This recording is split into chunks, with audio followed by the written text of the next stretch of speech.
بسم الله الرحمن الرحيم الحمد لله رب العالمين والصلاة والسلام على نبينا محمد خاتم النبيين إمام المرسلين وعلى آله وأصحابه وسلم تسليما مزيدا ثم أما بعد خطر الكرام السلام عليكم ورحمة الله وبركاته.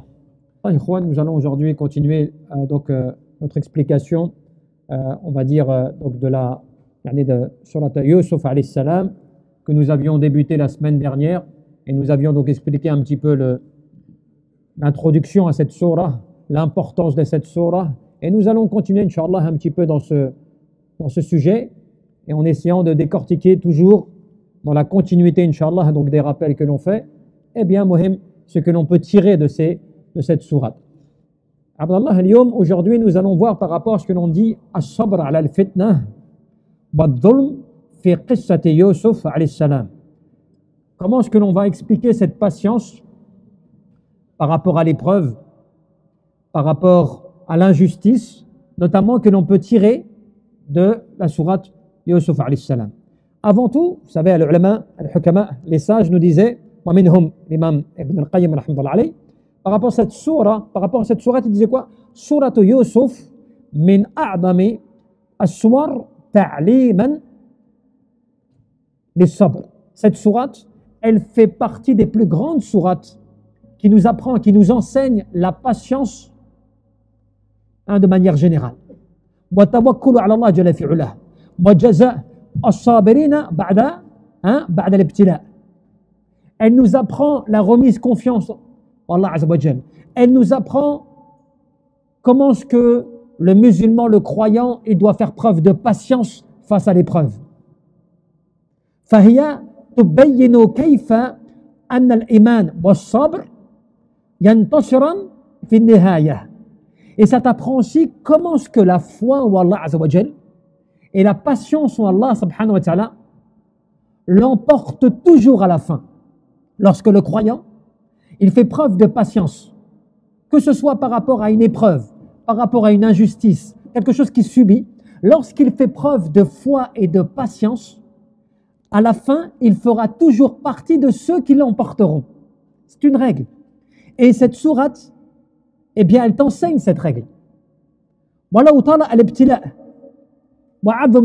si la patience, même si l'épreuve et l'injustice nous paraît longue ou nous paraît importante, eh bien, en réalité, lorsque tu médites sur le récit, par exemple, de Yusuf alayhi salam, tu vas te rendre compte, finalement, qu'Allah Jalla fi'ulah n'abandonne jamais son adorateur sincère. Et que la foi en Allah Azza wa Jal et la patience en lui, eh bien, l'emporte toujours. C'est pour ça qu'Allah Jalla fi'ulah, dans d'autres versets, te dit « Wa bashar as-sabirin » et annonce la bonne nouvelle à ceux qui font preuve de patience. « Wa hadihi as-surah tab'ath at-tutma'inna fi an-nufus al-madlumin alladhina yantadiruna al-faraj min Allah Jalla fi'ulah » Cette sourate, eh bien, elle permet à l'adorateur d'Allah Azza wa Jal, eh bien, de trouver l'apaisement dans son âme. L'apaisement lorsqu'il se retrouve l'opprimé, celui qui subit des injustices, le faible, celui qui est donc dans une situation de détresse. Lorsqu'il a confiance en Allah Azza wa Jal, lorsqu'il a la foi en Allah subhanahu wa ta'ala, eh bien, Allah Azza wa Jal va l'assister, mais Allah subhanahu wa ta'ala, à la fin, eh bien, il lui accordera la victoire, ou bien le secours. Et cela est prouvé dans la sourate de Yusuf alayhi salam, mais comme cela est prouvé même dans l'histoire. Il suffit de revenir à l'histoire du prophète Mohammed alayhi salam avec Abu Bakr, lorsqu'il s'est retrouvé dans la grotte, pourchassé par des ennemis, alors qu'il était dans une situation de détresse. Personne pour le défendre, que 2 personnes. Alors qu'une armée était derrière lui. Des personnes étaient derrière lui voulant le tuer.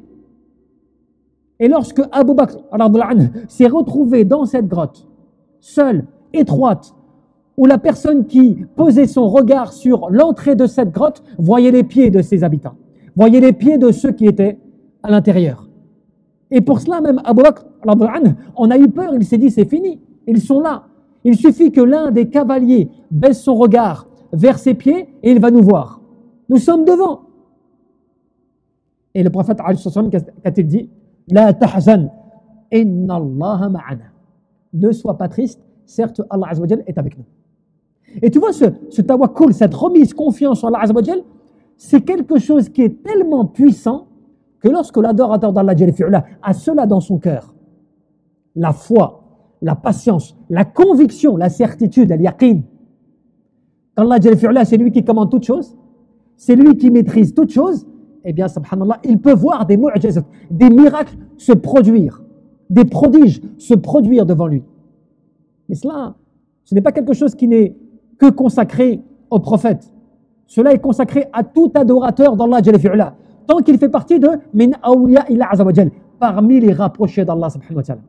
Et c'est comme cela, ibadallah, que l'un d'entre eux, parmi les sages, disait في قصة يوسف عليه السلام نرى أحد أروع الأمثلة على الحكمة الإلهية في تدبير الأمور.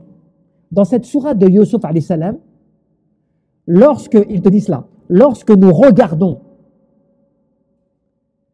comment Allah Jalla fi'ala peut intervenir, donc c'est-à-dire comment l'ordre divin d'Allah peut intervenir dans l'organisation des affaires d'une personne.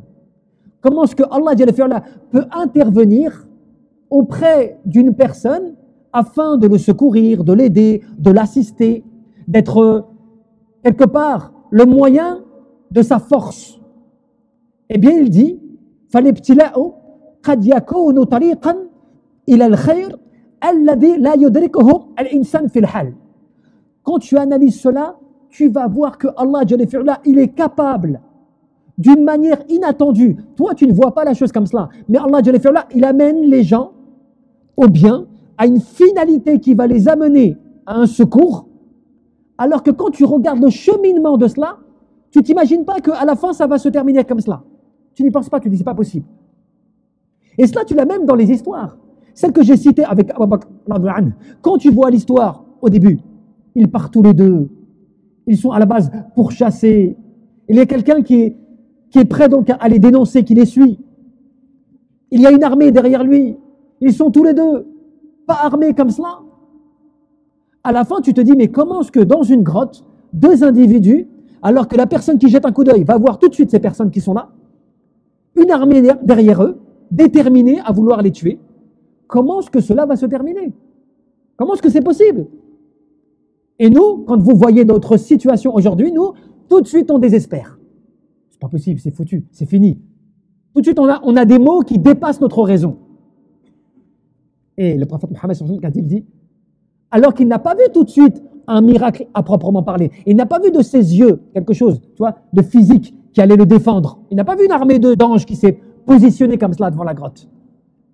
Il a simplement reçu l'information qu'il aura un secours. Et c'est comme cela qu'il a rassuré son compagnon. La tahzan, inna Allah ma'ana, ne sois pas triste. Allah Jalla fi'ala est avec nous. Eh bien, l'histoire comme cela t'apprend cela. Et c'est pour cela qu'on te dit quoi?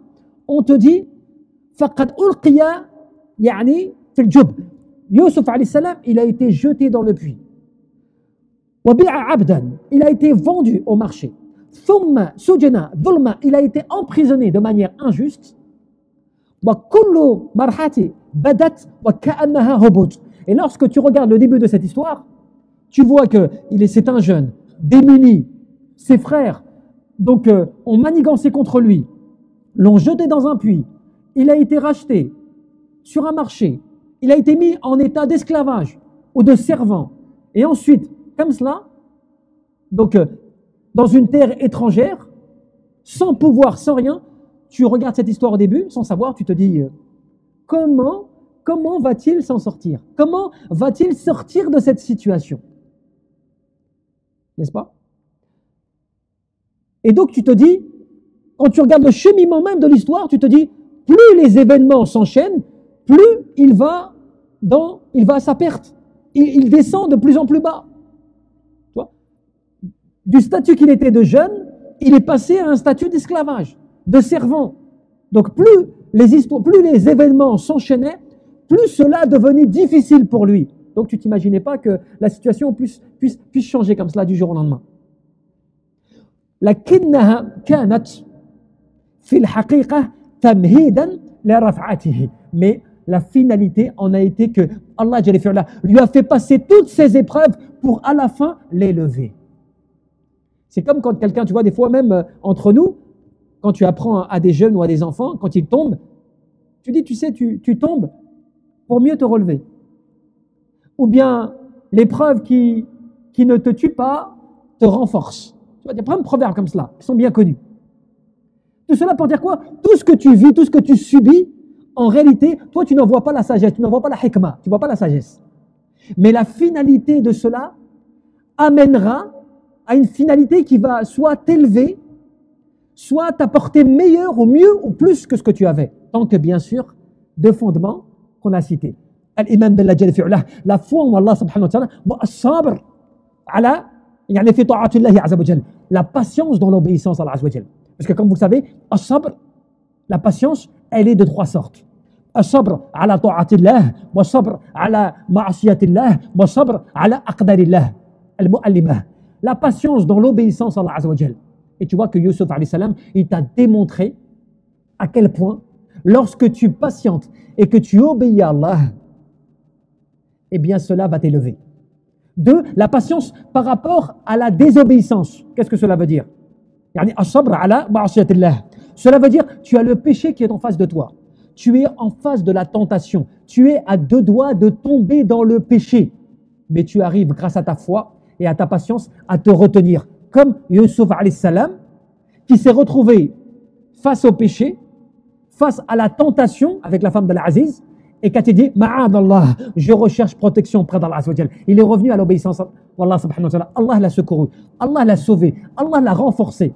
Et c'est comme cela que وَهَذَا يُعَلِّمُنَا يعني ويعلم المؤمن أن الصبر والتوكل على الله هما مفتاح النجاح وأنه لا ينبغي أبدا أن يأسوا. Cela t'enseigne et nous enseigne que le croyant, lorsqu'il fait preuve de patience et de remise, confiance totale en Allah subhanahu wa ta'ala, eh bien, il trouvera, grâce à ces deux sources, à ces deux fondements, il va trouver le secours. Il va trouver la solution. Il va trouver donc le bonheur à la finalité de ce qui va être un bien pour lui. Et en plus de cela, ça t'apprend que il ne nous est pas demandé et il ne nous est pas permis de faire preuve de désespoir. Quand tu vois des calamités, quand tu vois des malheurs, quand tu vois des choses qui se passent, qui pour toi, en tant qu'être humain, tu les vois, tu te dis, mais c'est quand même grave. C'est quand même grave. Parce que c'est normal, toi, tu es un être humain. Tu raisonnes avec ton intelligence, ton expérience personnelle, n'est-ce pas? Mais si Allah t'avait dévoilé la finalité de cette affaire, qu'aurais-tu fait? Tu aurais dit, subhanallah, regarde un petit peu comment les choses se passent, mais comment après, Allah, il élève les gens, ou il pardonne aux gens, ou il guide les gens, et ainsi de suite, subhanallah. Des histoires comme cela, tu en as dans les histoires, nombreuses dans l'histoire des prophètes. On ne parle pas de l'histoire de Moussa, alayhi salam. Si tu étais à son époque, tous les enfants nés, garçons, sacrifiés. Tout le peuple des Bani Israël mis en esclavage. Pharaon qui disait aux gens, Ana rabbukumul a'la, je suis votre Seigneur le plus haut. Toute personne qui pouvait bouger un sur celle qui soit différent de ce qu'il a commandé, exécution, directe. Si toi tu étais dans cette situation-là, tu te dirais, il n'y a pas de solution. Quelle solution il peut y avoir dans une situation comme cela qui perdure depuis des décennies? Un peuple comme cela qui est mis au plus bas, comment c'est possible? Allah, il envoie Moussa, alayhi salam. Et pas comme cela du jour au lendemain, avec des étapes. Regarde un petit peu. Pharaon, il l'a adopté. En fait, Pharaon, il l'a adopté, éduqué, nourri, renforcé celui qui allait être, celui qui allait le perdre. Mais cette sagesse, tu la comprends aujourd'hui parce que tu as l'histoire complète. Tu sais comment la finalité, elle s'est faite. Donc c'est normal que tu dises aujourd'hui, oui, mais c'est normal. Masha'Allah, Allahu Akbar. Comment Allah Azza wa Jalla peut changer les choses. Mais si tu n'avais que le début, tu ne croirais pas en cela. Regarde un petit peu la sagesse. Comment Allah Jalla fi'ala, il a fait que les choses devaient se dérouler, mais pour que tu apprennes, pour que tu comprennes que toute chose nécessite un temps. Et qu'il y a une sagesse dans tous les ordres divins. Et c'est comme ça, Abdallah, que فَإِنَّ اللَّهَ جَلَّ فِي عُلَا يُدَبِّرُ الْأُمُورِ بِحِكْمَةِ الْبَالِغَةِ. Allah Jalla fi'ula, il gère les affaires des êtres humains d'une manière parfaite et extraordinaire. Même un des poètes disait, si tu savais de quelle manière Allah Jalla fi'ula gère tes affaires, ton cœur se fondrait d'amour pour ton Seigneur. Tu vois, si Allah Azza wa Jalla, eh bien, il t'avait montré un petit peu comment ta vie, elle va se dénouer, comment est-ce que tu vas évoluer, comment est-ce que tu vas grandir, comment est-ce que tu vas réussir, comment est-ce que tu vas pouvoir, grâce à tout ce que tu fais dans cette dunya, arriver au paradis et avoir tout ce que tu as au paradis, eh bien, ton cœur se serait brisé d'amour pour Allah Azza wa Jalla. Mais Allah subhanahu wa ta'ala ne te montre pas cela parce que liyabluwakum ayyukum ahsanu amala. Nous allons vous éprouver pour voir ceux d'entre vous quel est le mieux à agir. Nous allons vous éprouver par le mal et par le bien. Pas que par le bien. Par le mal et par le bien. Le mal, tu peux le connaître des fois, mais même le bien, tu vas être éprouvé. Fitna, une épreuve, un examen, un test, pour voir de quelle manière tu vas te comporter. Par le bien. Parce que souvent, toi, tu conçois pour le mal. Tu te dis, oui, mais le mal, je sais. Mais le bien. Rarement, tu te rends compte des fois que tu es éprouvé par le bien. Allah, il t'augmente en argent, il t'augmente en pouvoir, il t'augmente en notoriété, il t'augmente comme cela. Toi, tu ne vois pas forcément ça comme un mal. Tu vois, mashallah, tu vois, Allah, il me veut le baraka, tu vois, la bénédiction. Tout ce que j'ai, tout ce que j'obtiens, ça, c'est un bienfait d'Allah. Mais Allah, il t'éprouve. Comment tu vas te comporter avec ton argent, ton pouvoir, ta notoriété, ton intelligence, ta force? Comment tu te comportes comme cela avec cela?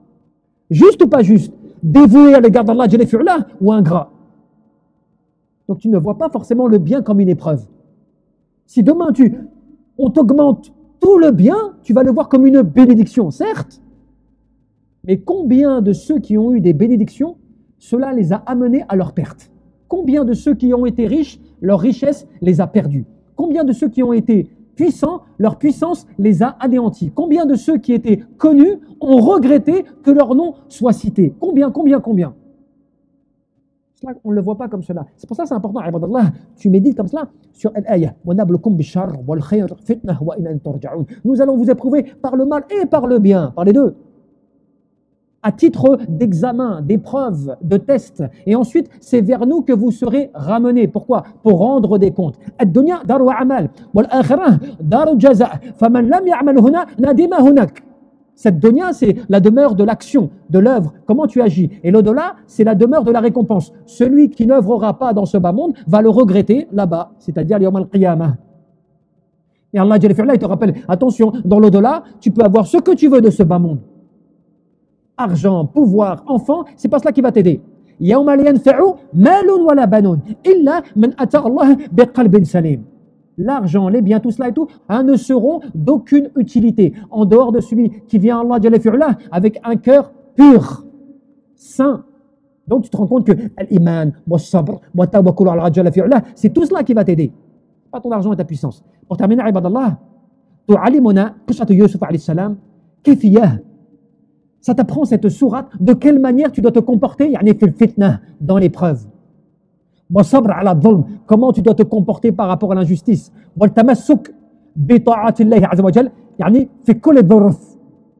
quelle manière tu dois te comporter, de quelle manière tu dois obéir à Allah dans toutes les circonstances. Et rends-toi compte comment est-ce que la femme d'Al-Aziz a invité Yusuf alayhi salam alors qu'il était jeune, il était, comme on dit dans l'âge, tu vois, eh bien, donc de l'attirance, de la beauté. Donc tout cela, il l'avait. N'oubliez pas, Yusuf alayhi salam, il était en terre étrangère, inconnu de tous. Donc mis en état de servant, aucun pouvoir, rien. Une femme puissante l'appelle, comme cela, à commettre le péché. Il avait donc toutes les causes et toutes les raisons de se perdre, de tomber dans le péché, n'est-ce pas? Combien d'entre nous, pour moins que cela, tu commets le péché? Et ensuite, quand on te demande la raison, qu'est-ce que tu dis? Comment tu veux que je fasse? Non mais comment je pouvais faire? La personne, et puis nous, malheureusement, par notre faiblesse, par la faiblesse de notre foi, eh bien, on conçoit, on dit, c'est vrai que ça devait être très dur. Tu vois, c'est vrai, tu n'avais pas le choix. Mais Yusuf alayhi salam était inconnu. là-bas, il pouvait quelque part faire ce qu'il voulait. Il était en état de servant, d'esclavage. Il pouvait dire, mais moi je suis soumis, si je n'obéis pas, ils vont me tuer. J'ai pas le choix. Je suis soumis, je suis faible, je suis jeune en plus. Donc, il patiente, subhanallah. Il était dans, comme on dit, dans l'heure de shahawat par rapport au plaisir possible qui pouvait l'attirer. Mais il a patienté. Et c'est pour ça qu'Allah te raconte cette histoire lorsque elle l'a enfermé dans sa demeure.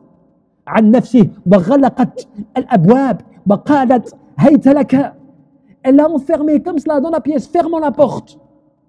Et lui disant maintenant je suis à toi. Elle lui dit je suis à toi. Tu pourras faire ce que tu veux. Qu'est-ce que dit Yusuf alayhi salam? Je recherche protection auprès d'Allah. Qu'est-ce que cela veut dire? Le retour vers Allah. Je m'en remets à Allah. Je crois en Allah. Je ne peux désobéir. Mais attendez, la finalité, ibadallah, c'est cela qui est le plus important. La finalité de cela, c'est quoi?